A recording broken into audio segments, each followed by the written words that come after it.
C'est la puissance électrique la plus forte que nous connaissons. Ce tueur céleste est plus chaud que le soleil.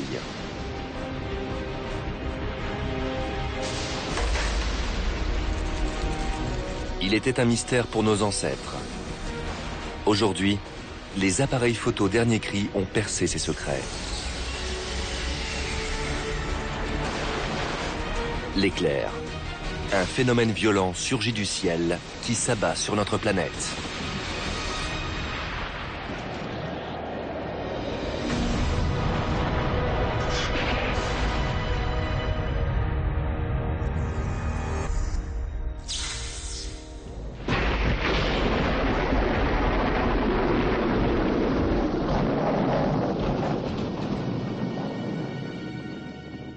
Sur l'ensemble du globe, il se produit plus de 8 millions d'éclairs par jour, soit 100 par seconde.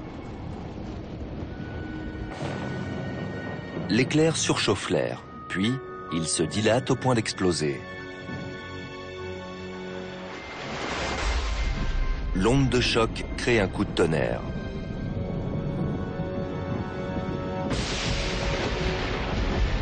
L'essentiel de l'électricité n'atteint jamais le sol et se décharge à l'intérieur des nuages. Mais quand la foudre sort des nuages, elle peut s'abattre partout sur Terre avec une puissance d'1 milliard de watts. Assez d'énergie pour alimenter toute une ville.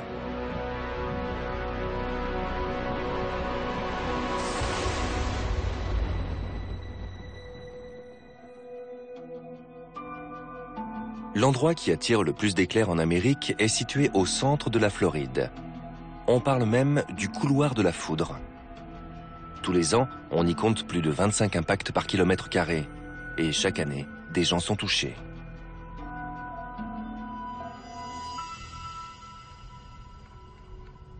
Un soir de septembre 1999, le pêcheur Dave Grillmeyer venait de lancer sa ligne dans le lac.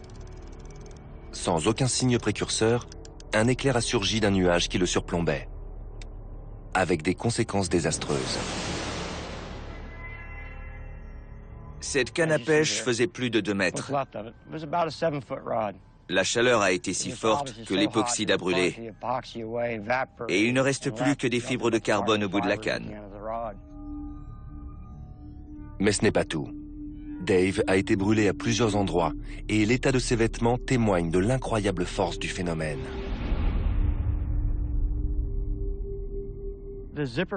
La fermeture éclair avait disparu. Plusieurs mois plus tard, le médecin m'a appris qu'elle avait brûlé et s'était presque collée à mon abdomen. Voilà tout ce qu'il en reste. J'avais mon téléphone à la ceinture. Il était dans un sale état quand je l'ai récupéré. Dave pensait que ses chaussures avaient été épargnées, jusqu'à ce qu'il aperçoive des petits trous par lesquels la foudre avait quitté son corps. L'électricité m'a traversé jusqu'à la semelle et elle est ressortie pour aller dans le sol. Dave a eu de la chance. Une victime de la foudre sur 10 meurt sur le coup.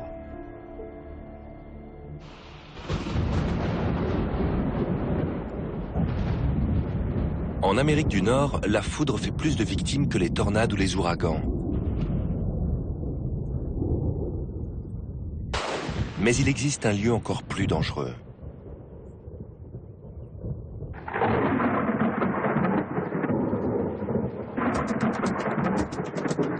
Nous sommes au cœur de l'Afrique équatoriale. C'est la région du monde la plus touchée par les orages. Le docteur Earl Williams du MIT, l'Institut technologique du Massachusetts, est une référence mondiale dans l'étude scientifique des éclairs. À partir de données satellites de la NASA, il a calculé que le bassin du Congo en attirait 2 fois plus que la Floride.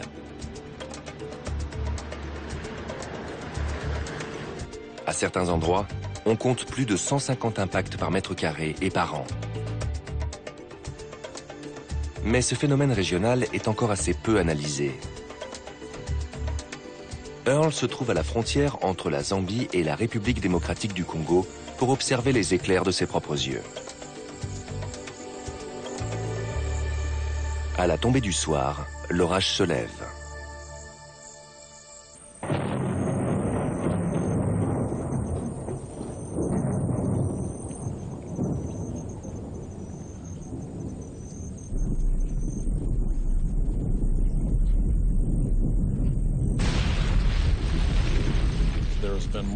Nous avons des preuves que c'est la région qui a l'activité électrique la plus forte.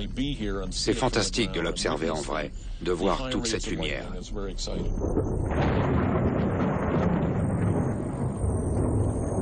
Certains éclairs sont invisibles à l'œil nu, mais on peut les compter grâce à un capteur optique qui les transforme en signaux sonores.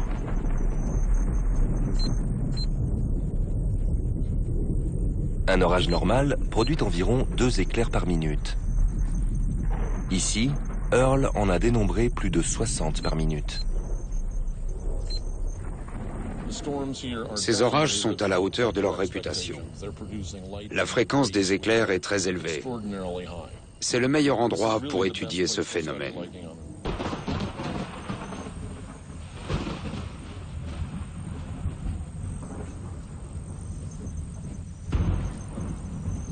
Le bassin du Congo présente des conditions idéales pour créer des orages électriques d'envergure. Quand la Terre est chauffée par le Soleil, elle émet une forte chaleur très humide. L'air chaud s'élève. La masse humide se refroidit et se condense pour former des nuages.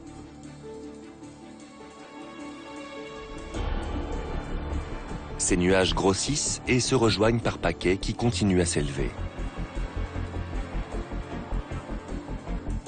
Certaines gouttes d'eau deviennent trop lourdes pour suivre les courants ascendants et retombent sous forme de pluie.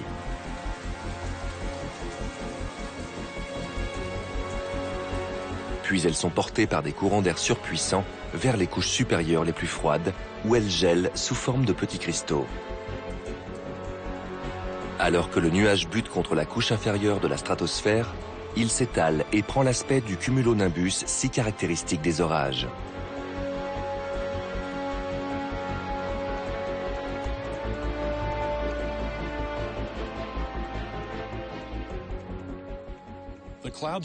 Les nuages qui génèrent les éclairs sont les plus gros. Un cumulonimbus actif est aussi haut que large, et sa partie supérieure, qu'on appelle l'enclume, s'étend horizontalement sous l'effet du vent. Certains cristaux s'épaississent et deviennent de petits grêlons. Les scientifiques pensent que quand ces grêlons traversent les cristaux en formation pour retomber, des millions de minuscules collisions se produisent. La charge électrique ne cesse de s'accroître et reste emmagasinée dans le nuage qui devient une sorte de pile. Un nuage est comme une pile, mais avec un voltage bien supérieur à ce qui alimente votre lampe de poche. Ce n'est pas du 1,5 volt, mais des centaines de millions. Ce qu'on ignore encore, c'est comment cette charge électrique génère l'éclair. L'un des grands mystères de la météorologie est comment les collisions de particules de glace créent des éclairs. Ce n'est que le début des recherches. Il est très difficile d'étudier les éclairs étant donné qu'ils ne durent qu'une fraction de seconde. L'un des meilleurs moyens est de faire un arrêt sur image avec un appareil photo.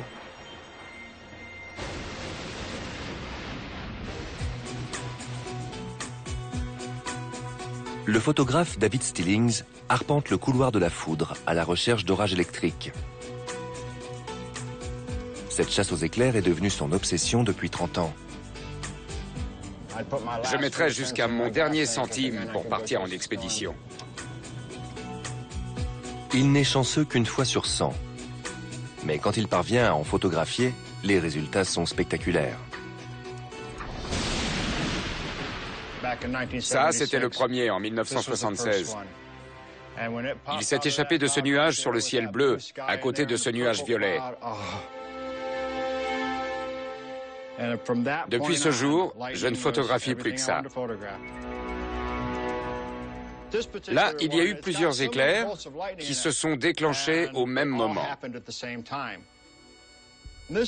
Ça, c'est en 2004.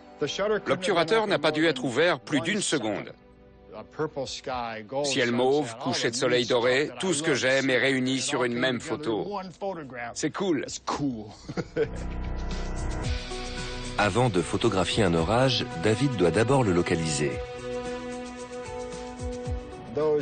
Les deux bosses du nuage vont peut-être s'élever assez haut pour faire des éclairs.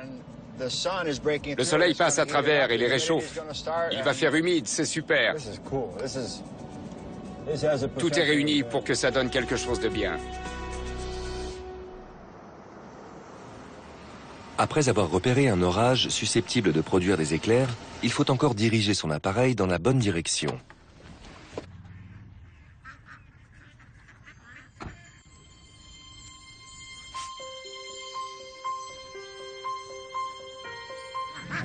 J'espère qu'il y en aura un gros ici. En moyenne, un orage envoie 2 éclairs par minute. Mais il est impossible de prévoir où ils se produiront.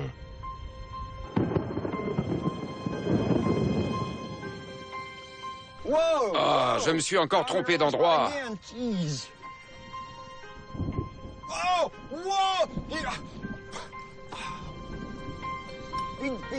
Attends un peu, s'il te plaît. Écoutez-moi ce grondement. Il y en a un autre juste là. C'est une passion dangereuse. Il faut que je... Oh là là. La foudre peut s'abattre à n'importe quel endroit situé jusqu'à 40 km du nuage.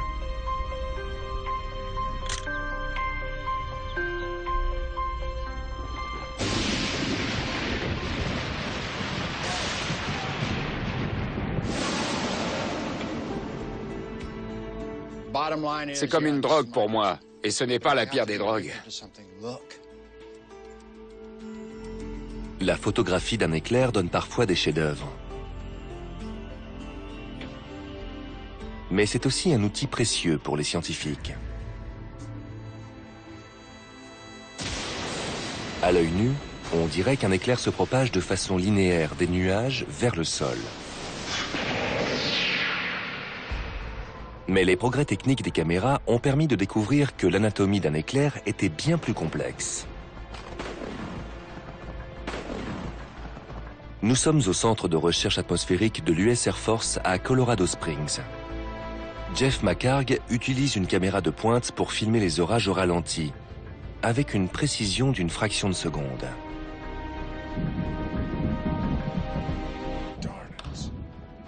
C'est comme la pêche.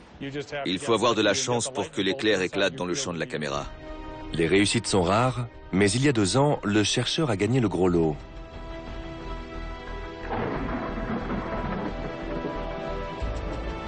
Je regardais l'éclair s'approcher pendant que je le filmais. Sur le coup, je ne savais pas quelles images j'allais obtenir. Pour la première fois, il venait de filmer la naissance d'un éclair au ralenti.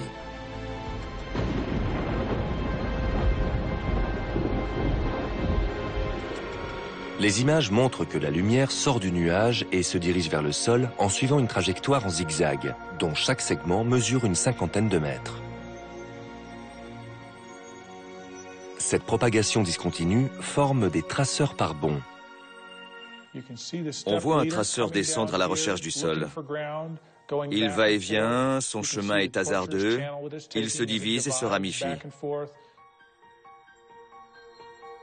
Alors que le traceur approche de la Terre, il se produit avec les objets au sol une interaction extraordinaire. Ces derniers réagissent à ce fort champ électrique.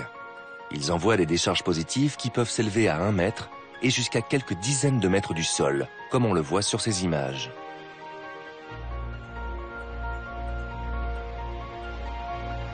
Puis, quand un traceur descendant rencontre une décharge ascendante, l'électricité peut atteindre la Terre. Il en résulte une lumière éblouissante qu'on appelle l'éclair.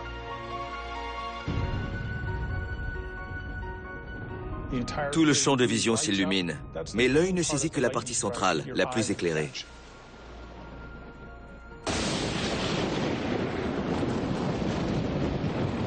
La nouvelle génération de caméras permet aux scientifiques de filmer des éclairs qui ne durent qu'une fraction de seconde.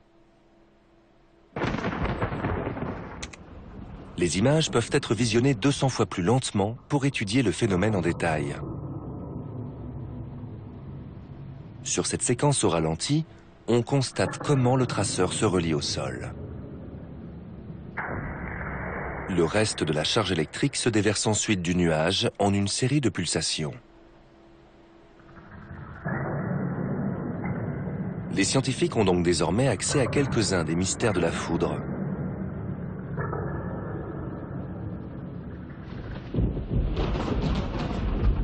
Des recherches récentes ont prouvé que l'air chaud et humide de certaines grandes villes générait plus fréquemment des orages.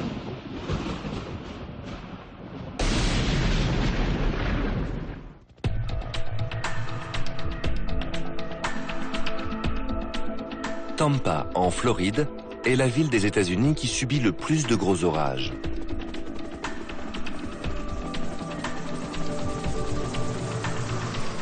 Scott Steiger, de l'Université de New York, l'explique par le fait que Tampa est un îlot de chaleur urbain.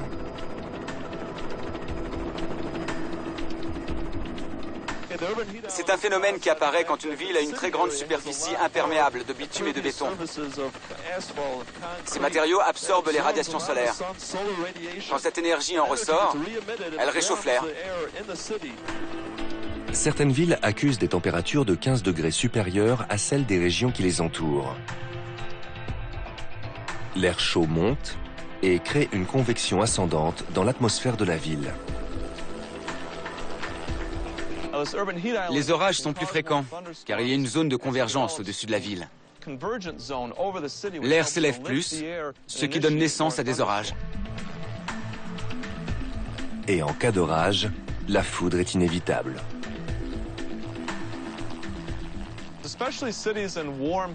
Des villes au climat chaud et humide comme Tampa en Floride ou Houston au Texas subissent souvent des orages, ce qui est dangereux pour les habitants.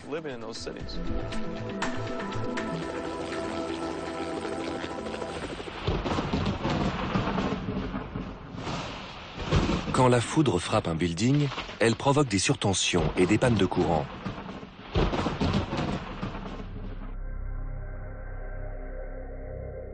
À Camp Blanding, en Floride, les scientifiques élaborent des paratonnerres toujours plus performants.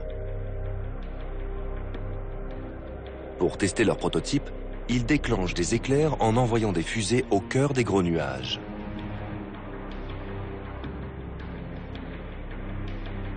Chaque fusée traîne un câble fin en cuivre.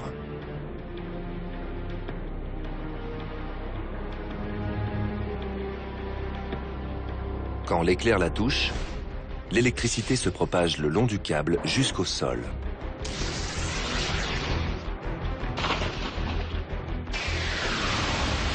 Cette technique est si efficace qu'on parvient à créer des orages dans 60% des cas.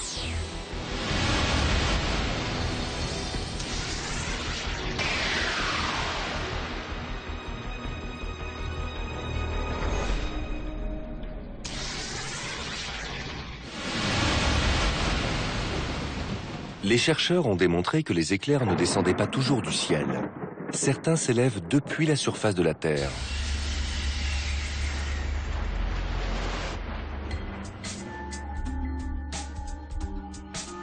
À Rapid City, le scientifique Tom Warner a fait d'immenses découvertes grâce à des caméras dotées d'obturateurs à très grande vitesse. On voit des choses qu'on ne voyait pas avant. Grâce à toute une batterie de caméras, il a filmé des éclairs en train de surgir du sol.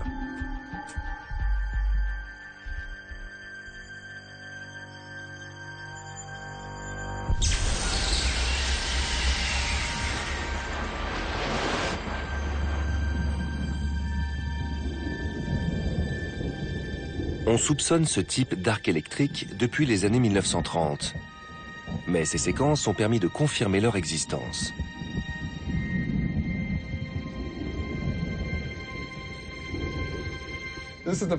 C'est la première fois que l'œil humain a pu observer des éclairs ascendants en détail.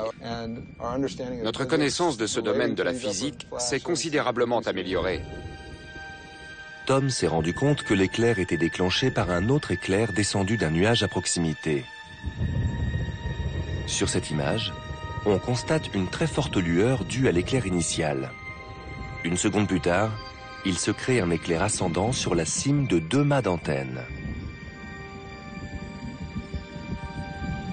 Les causes demeurent inexpliquées. Mais Tom pense que le premier éclair a provoqué une accumulation d'électricité au sommet d'une structure élevée, que cette charge est montée et est entrée en contact avec un nuage.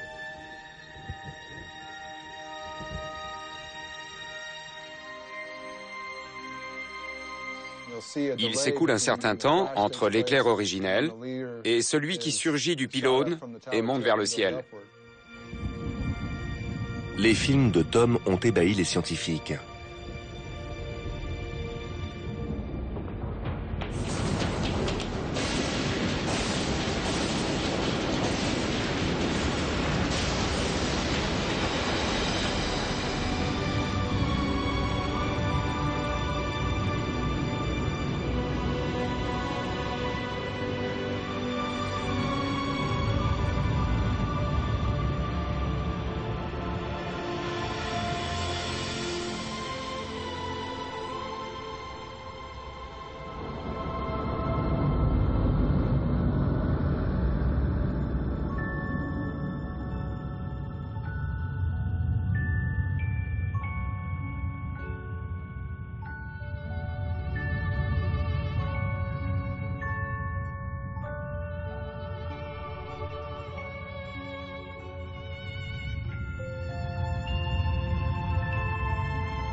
Nous ne pourrions pas contempler ce mystérieux phénomène sans matériel de pointe.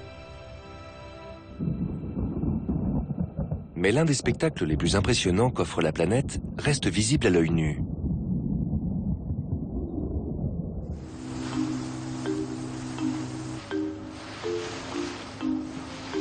Au Venezuela, sur le lac Maracaibo, une équipe de scientifiques de l'université de Zulia enquête sur un phénomène régional, la lueur du Catatumbo.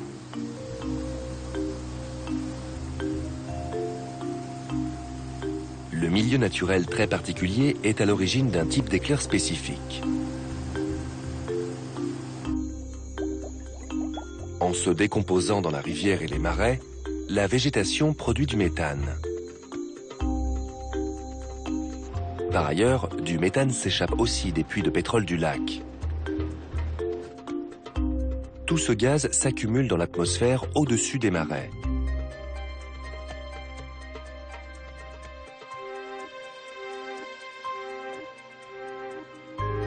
Au coucher du soleil, les scientifiques espèrent assister à un orage électrique. Cela serait pour eux l'occasion d'étudier le rôle du gaz dans cette manifestation. Le méthane est plus léger que l'air. Alors qu'il s'élève vers les nuages, il nourrit l'orage et contribue à ce que l'éclair affiche des couleurs plus vives.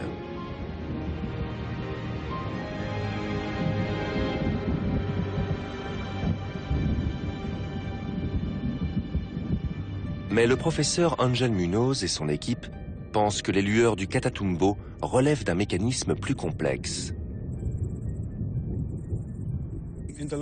Ces 10 dernières années, on a constaté 2 fois plus de décharges et d'éclairs. C'est sûrement lié au réchauffement climatique, mais on doit encore faire des recherches. La lueur du Catatumbo se propage de nuage en nuage et elle brille bien plus fort qu'un éclair classique. En moyenne, on l'observe 200 nuits par an. Et certains orages peuvent durer 8 heures.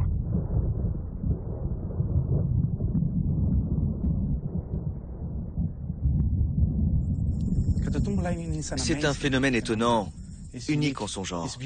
C'est magnifique. On l'a dans le cœur, c'est notre hymne, notre drapeau. Voilà ce qu'il représente pour nous. Son éclat le rend visible à plus de 150 km. Pendant des siècles, les marins s'en sont servis comme repère. On l'appelait le phare de Maracaibo.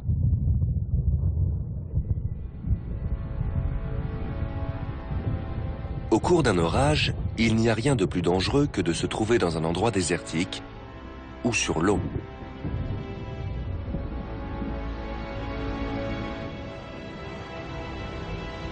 Et il est vrai que se mettre sous un arbre est une très mauvaise idée. Sous l'effet de la foudre, la sève produit une vapeur si chaude que l'arbre peut exploser en une nuée de morceaux de bois potentiellement mortels.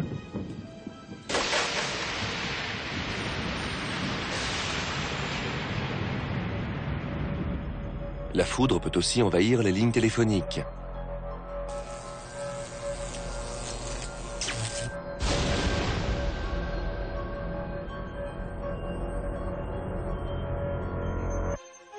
Un signe impressionnant peut vous avertir que vous êtes en danger.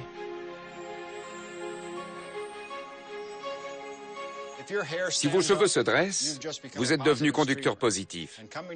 Un traceur négatif va tomber du nuage et quand les charges se rencontreront, vous allez vous transformer en éclair. Si vous remarquez ce phénomène, la meilleure chose à faire est de vous recroqueviller sur la plante de vos pieds.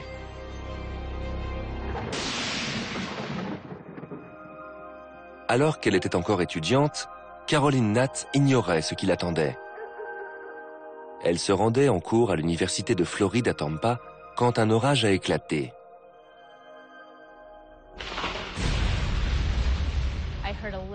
J'ai entendu un coup de tonnerre très fort. Et une seconde plus tard, j'ai vu une lumière. Cette allée de palmiers m'est apparue comme une photo surexposée. L'électricité a traversé tout mon corps.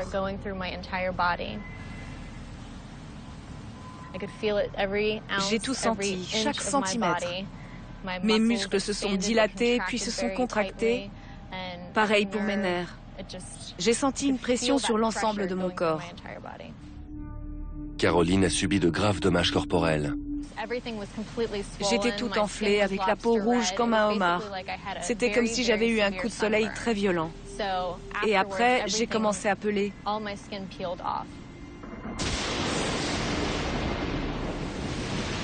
Un éclair peut conduire jusqu'à 200 000 ampères. Et il suffit d'une intensité beaucoup plus faible pour tuer un homme.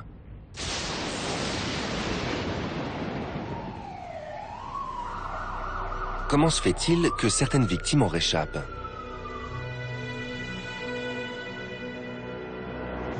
C'est ce que des médecins de l'Université de l'Illinois cherchent à expliquer. Le professeur Ann Cooper sait exactement ce qui se passe quand la foudre tombe. La plupart de l'énergie se propage le long des contours de la personne sans la traverser. Au lieu de toucher les organes vitaux, la charge se répand dans l'eau du corps jusqu'au sol. Elle laisse alors des cicatrices appelées des figures de Lichtenberg. Les gouttes de pluie et la transpiration passent alors à l'état de vapeur. L'accumulation de vapeur dans les vêtements ou les chaussures peut être explosive.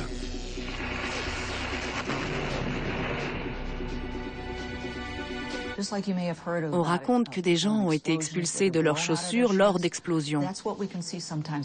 Cela arrive aussi en cas d'orage, car l'eau se dilate au point qu'il y a parfois plus de dégâts à l'intérieur de la chaussure qu'à l'extérieur.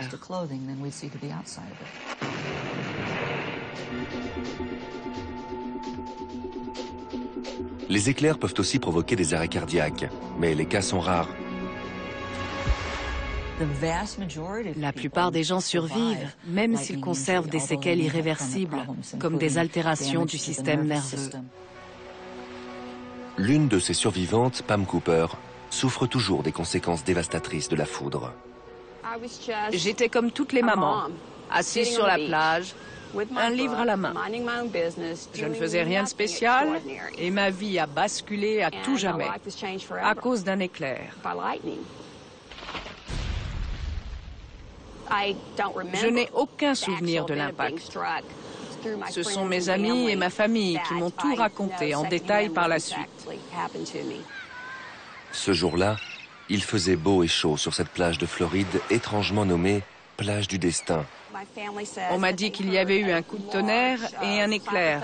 Les gens ont commencé à ramasser leurs affaires et à fuir parce que les éclairs se rapprochaient. J'étais assise, les pieds dans le sable.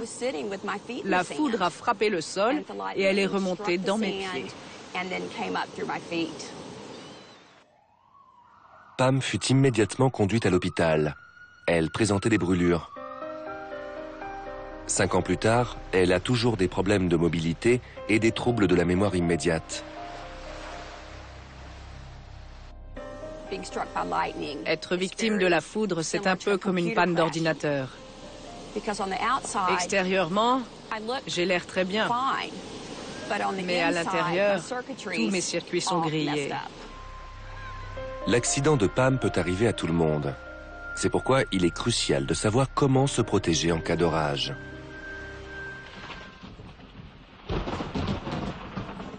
Lorsque le tonnerre gronde, ne restez pas dehors. Mettez-vous en lieu sûr. Si vous êtes pris dans un orage, le plus prudent est de s'enfermer dans un véhicule. On se croit protégé grâce aux pneus en caoutchouc des voitures. Alors qu'en réalité, c'est pour une toute autre raison. C'est la carcasse métallique qui sert de bouclier, comme le démontre cette expérience réalisée avec un voltage très élevé. Un résonateur de Tesla est un simulateur de lumière, un transformateur électrique qui génère plus de 750 000 volts, une puissance plus que mortelle.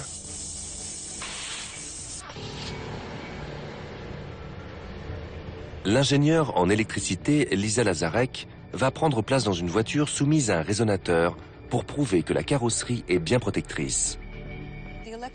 La charge électrique qui frappera la voiture se déplacera le long des parois. Il ne devrait rien m'arriver si je ne touche pas le métal de la voiture.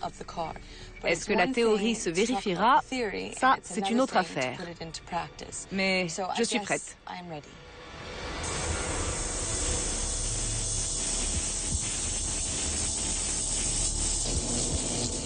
L'électricité descend le long de la carrosserie et se décharge dans le sol, sans mauvaise surprise. Je vais bien, tout s'est passé comme prévu. J'ai des fourmis dans les pieds parce que j'étais nerveuse. J'ai gardé les mains serrées, sinon je n'ai rien.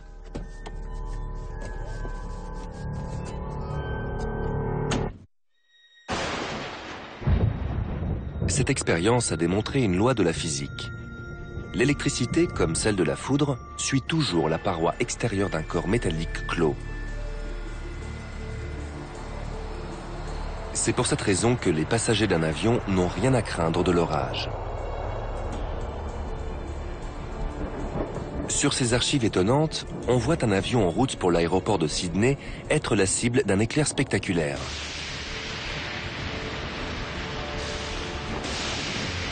Personne à bord ne s'en est rendu compte. Cette autre séquence montre un décollage au Japon.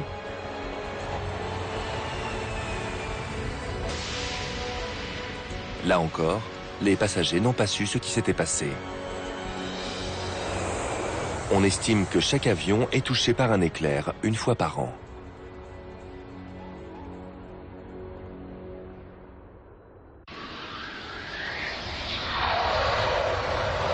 Au début des années 1980, des scientifiques de la NASA ont envoyé des jets au cœur de nuages d'orage en espérant que la foudre s'abattrait sur eux. L'objectif était d'étudier les effets de l'impact d'une décharge sur l'appareil.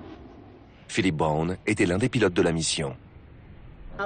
Il fallait que j'entre dans l'orage et que j'attire autant d'éclairs que possible. Aucune expérience aussi extrême n'avait jamais été menée. Les pilotes ignoraient totalement ce qui pouvait se produire. En plus des éclairs, ils ont dû affronter la grêle contenue dans les nuages. Les gros grêlons peuvent faire éclater le pare-brise, avec des conséquences mortelles. Quand l'orage a commencé, le dispositif expérimental s'est mis en route. Les capteurs ont recueilli diverses informations et les caméras ont filmé des images spectaculaires.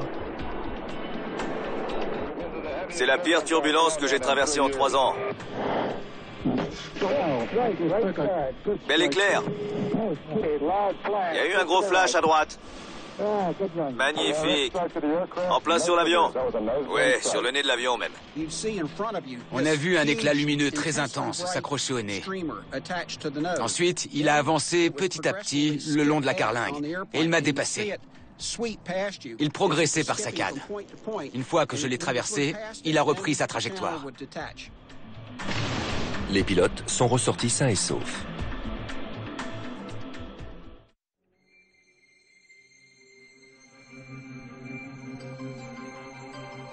Si la foudre peut tuer un homme, elle provoque aussi de graves incendies.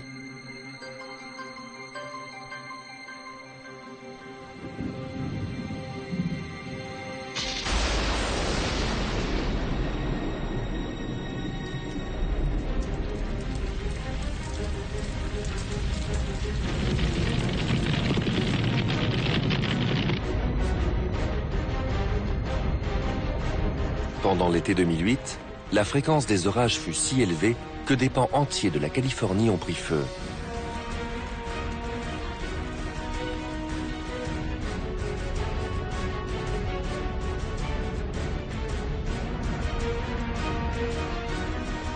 Au cours d'un seul orage, on a dénombré plus de 5000 éclairs qui ont allumé plus d'1 millier de foyers.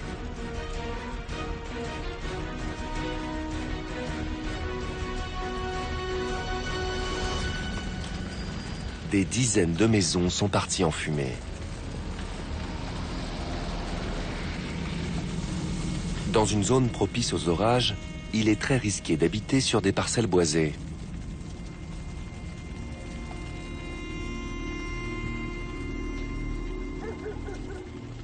La foudre détruit les maisons et ravage les forêts. Mais elle peut aussi avoir des effets bénéfiques sur l'environnement.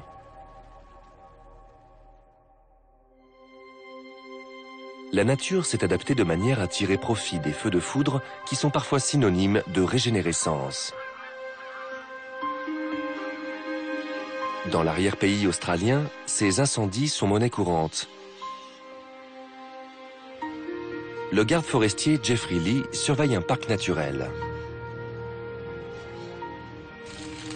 Il apprécie que la foudre nettoie les sols, ce qui encourage la repousse de plantes comestibles qui poussent dans le bush. Ça apporte de nouvelles pousses. C'est une bonne chose. Tout reverdit.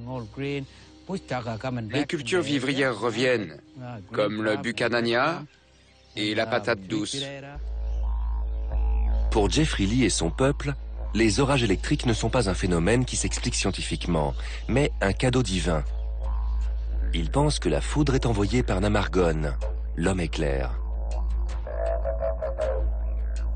Namargon est un homme sacré. Regardez la montagne derrière moi. C'est là qu'il vit. Son histoire est racontée sous forme de peinture rupestre. Le dieu des éclairs fait partie intégrante du quotidien des aborigènes. J'ai déjà vu Namargon frapper de nombreuses fois et allumer des feux. Il arrive que le bush brûle pendant des semaines. Il est très important et fait plein de choses sur cette terre.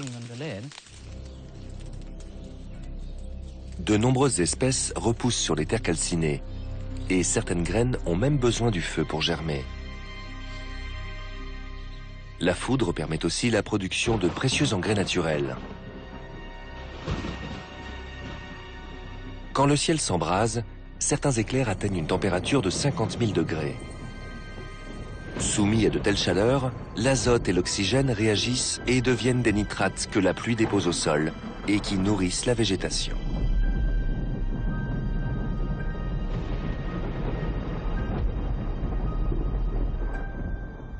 Les scientifiques ont découvert que les éclairs jouent aussi un rôle dans l'atmosphère terrestre.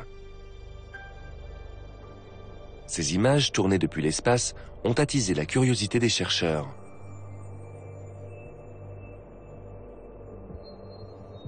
On y voit des éclats lumineux irradier le ciel au-dessus des orages. On les appelle des farfadets. Et ils ont été filmés pour la première fois en 1989.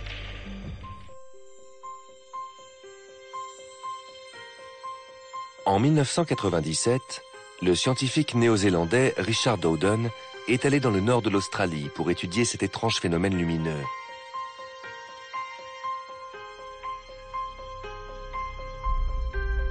Il avait lui aussi l'espoir de pouvoir le photographier sur le vif. Il s'est rendu sur la colline de Beatrice Hill avec son équipe, à 60 km à l'est de Darwin. Cette région connaît des orages particulièrement violents. Mais ce ne sont pas les éclairs qui intéressaient Richard Dowden. Il n'était venu que pour les farfadets qui apparaissent au-dessus des nuages d'orage.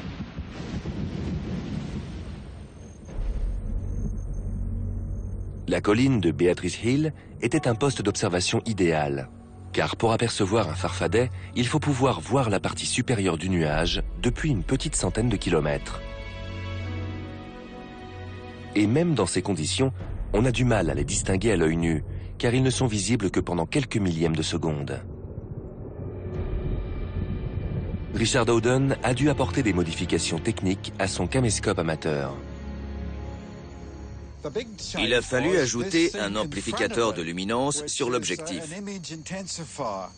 Cet accessoire est utilisé par toutes les armées du monde. Les plus puissants sont difficiles à se procurer. Le mien vient de l'armée russe. Richard et son équipe ont patienté nuit après nuit, se relayant derrière le viseur. Au bout de 2 semaines, l'événement arriva. Le soir où on a vu des farfadets, on était dans tous nos états. Mais nous ne savions pas ce que nous avions filmé jusqu'à ce qu'on visionne les cassettes.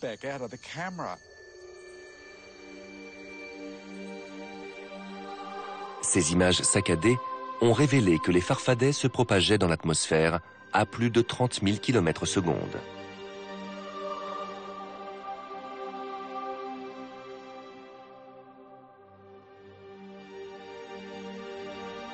C'était fantastique. Je crois qu'aucun d'entre nous n'a dormi cette nuit-là. Les scientifiques étaient encore incapables d'expliquer ce que montraient ces prises de vue.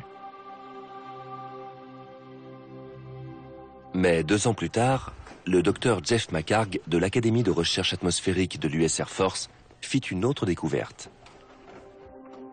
Il a filmé des farfadets en ajoutant un amplificateur de luminance à une caméra dotée d'un système de ralenti.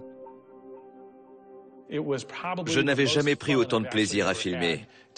Nous y avons passé la nuit et nous avons utilisé toutes les cassettes dont nous disposions. Ils ont observé une incroyable diversité de farfadets auxquels les scientifiques ont donné des noms par la suite. Celui-ci est un farfadet méduse. Et on voit bien qu'il est très grand. Peut-être 50 km de haut et autant de large. Essayez de vous représenter ces distances sur Terre. C'est immense. Il y a aussi l'extraordinaire farfadet carotte. On dirait une carotte.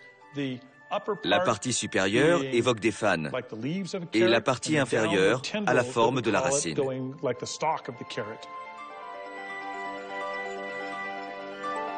Jeff a aussi pu filmer des farfadets en colonne. Il y en a 3 côte à côte. Ils ont un trajet rectiligne, d'où leur nom de colonne.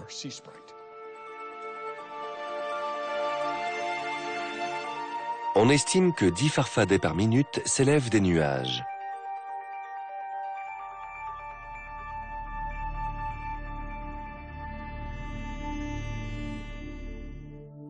Jeff a récemment découvert que les farfadets enrichissaient la mésosphère en énergie. Les seuls apports d'énergie à l'atmosphère proviennent du Soleil. Or, cette nuit-là, alors que le Soleil était bien sûr couché, on s'est rendu compte que les farfadets libéraient de l'énergie et modifiaient la mésosphère. Jamais on n'avait vu ça avant. Mais les scientifiques doivent encore déterminer les effets des farfadets sur l'atmosphère. Il se peut qu'ils aient un impact sur le changement climatique. On sait maintenant que les farfadets sont des décharges électriques qui font rougeoyer l'air qui les surplombe, comme ce qui se passe dans une ampoule à fluorescence. Mais il faudra encore mener beaucoup de recherches avant de pouvoir comprendre ce phénomène électrique en profondeur.